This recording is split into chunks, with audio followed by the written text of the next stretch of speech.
Now that we have our sinking funds for 2025 already established, we need to go ahead and break down quarter one. In this video today, guys, I'm going to be sharing with you my quarter one goals.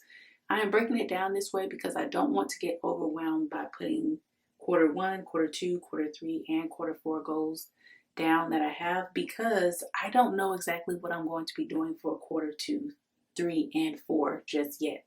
It's all really dependent upon how quarter one goes, because there's some things that may spill over from quarter one into quarter two. Same thing with things that I may start in quarter two that may spill over to 3 and as well as 4.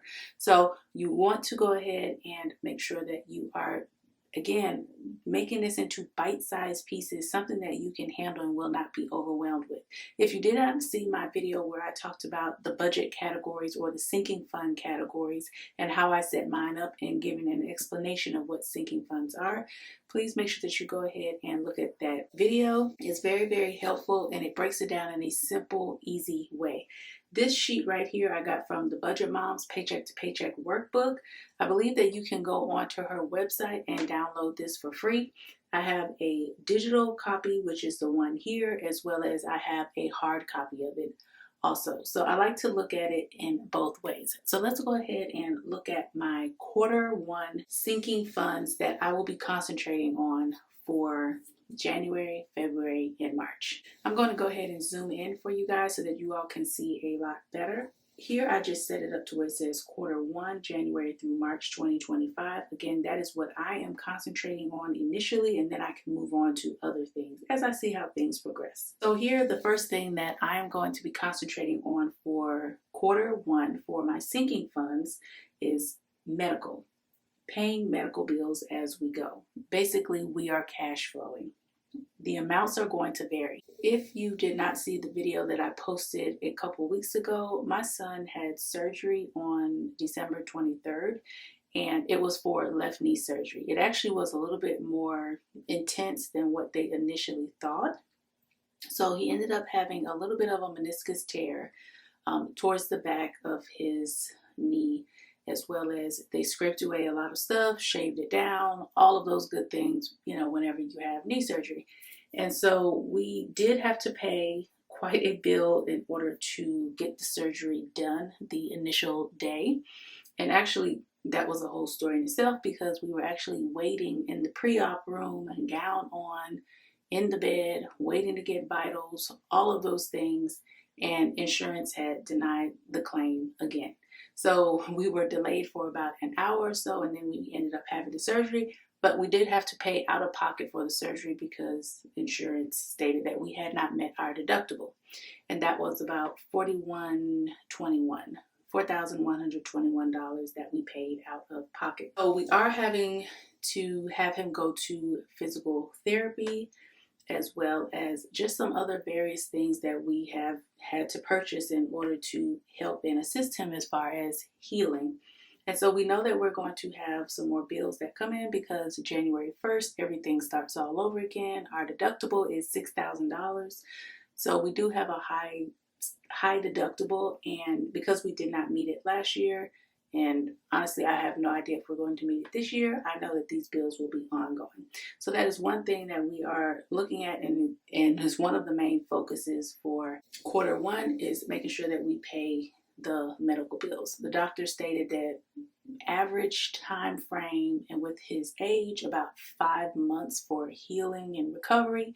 However, you know, with any surgery or anything that you have done, it's all dependent upon your body and how things are progressing along. So 5 months is like the minimum rough estimate, but you know, we see this as something that's ongoing. Next, we have spring break. That is something that I am saving for in quarter one. And spring break for my kids is March 24th through 28th. Now, my spring break at my school is the week before. Normally, we have spring break around the same time, but my children's school district voted on moving spring break a week forward instead of the week that we normally have. So I have to find some activities and some things for them to do as I take off a couple days, because I'll be out the week before. So I put here that I'm going to be saving $300 for that, and I'm going to be doing that by utilizing some savings challenges that I already have. Now, I do have some money already in the spring break fund that we already have, because if you all did not see my cash unstuffing, I basically took out all the money for my cash envelopes, and that money is gone to the bank. However, I still want to continue to save for different things, because around this time it's very warm and it's spring. I mean, we're already in spring before spring actually is official and it hits. So I want to make sure that I am doing that. Now, some of the challenges that, again, that I'm going to be using is from Dee's Digital World, and let me show you exactly what those look like. So these are the challenges that Dee has in her shop, the Ko-fi shop, or it may be the Etsy shop. I'm not sure, but you can always check either one of those to see. And what I'm going to do is just save $100 every single month in these challenges for the next 3 months, starting this month. So let me just show you what some of the other pages look like. These are all the ones that she has. It goes through December, and you can tailor this to any amount that you want. I'm just going to go ahead and put on here $100. And I love the fact that it's digital, so you can reuse this over and over again. That's what I love about the challenges. I am using the app GoodNotes, and so it just makes it super, super easy for me. But yeah, so I will be using this challenge to save $100 each month for spring break. Now, this does say, make it seem like it will go through the end of March, but by the time that spring break comes, I will have that $300. And I'm just going to go ahead and put on here spring break.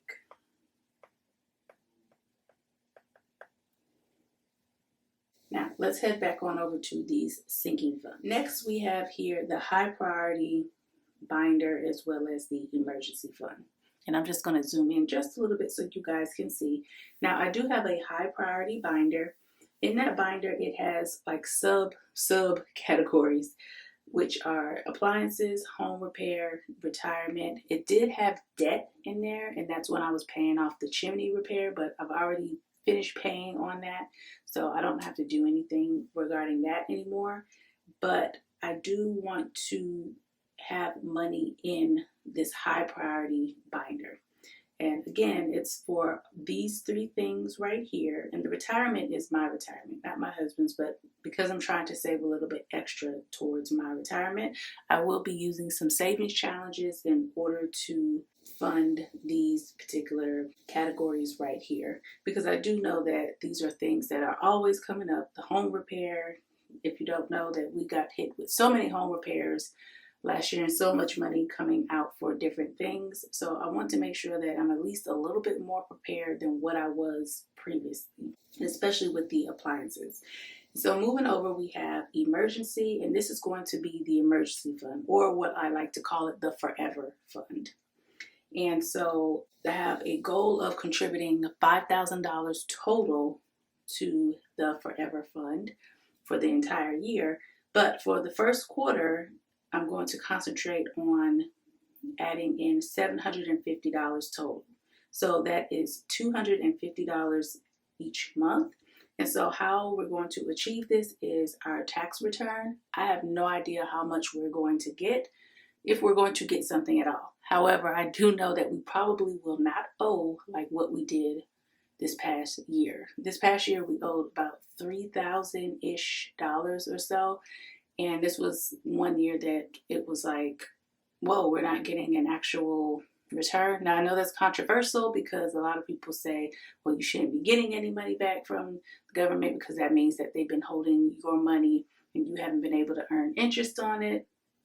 I say do what works best for you as far as personal finance. Me personally, I'd rather go ahead and get something back from them than to owe them, because it was painful owing them. And you know, with those interest rates and everything, if you owe them, it just taxed on so much stuff. So we were able to go ahead and pay them, as painful as it was, but I don't want to be in that situation anymore. So I'm anticipating that we will get a tax return, and then also there will be automatic payments that will go to our emergency fund or the forever fund each and every month as well, to make sure that we get to this goal. If we happen to get to the $5,000 early enough in the year without taking the full entire year, then that money will be diverted that was going to the forever fund to something else, especially if we have a lot more medical bills than we had anticipated. So these are the 4 sinking funds or categories that I'm going to be concentrating on for the first quarter of 2025.